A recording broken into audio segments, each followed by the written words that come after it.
I'm Aaron Schock, candidate for U.S. Congress in the 18th District here in Illinois. I grew up in Peoria, Illinois, went to Richwoods High School and graduated from Bradley University with a degree in finance. Have been involved with real estate development for a number of years, began investing in rental property when I was in high school, and then over the past couple of years have been involved with real estate development.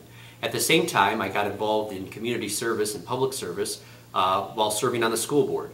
Ran against the incumbent school board president in Peoria, which was the fourth largest school system in Illinois, 16,000 kids, 38 schools, and was elected to the school board as a write-in candidate when I was 19.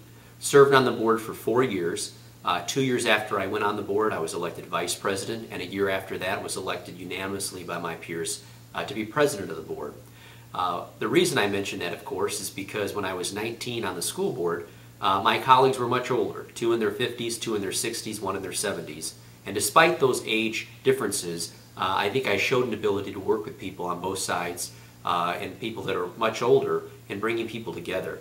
I think when we look at Washington, D.C., regardless of whether you consider yourself a Republican or a Democrat, it's with a sense of frustration that things aren't happening and that there's not truly bipartisan working together to solve some of the nation's most severe problems that have plagued our country for decades.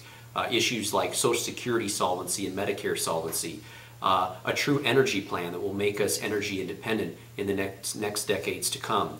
Those are issues that I want to work on. It's why I'm running for Congress. And I think of the candidates in the race, I'm not one that just talks the talk, but I'm the only candidate that's walked the walk and demonstrated an ability to get the job done.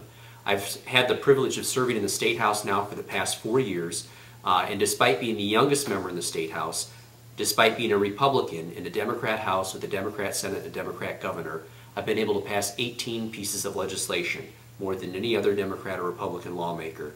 I think that's important as we look at the candidates in this race and decide not who can talk the talk, but who can walk the walk and who can make some things happen if they're elected to represent you. I hope I can earn your vote by November 4th, and I appreciate you visiting this site to learn more about the candidates.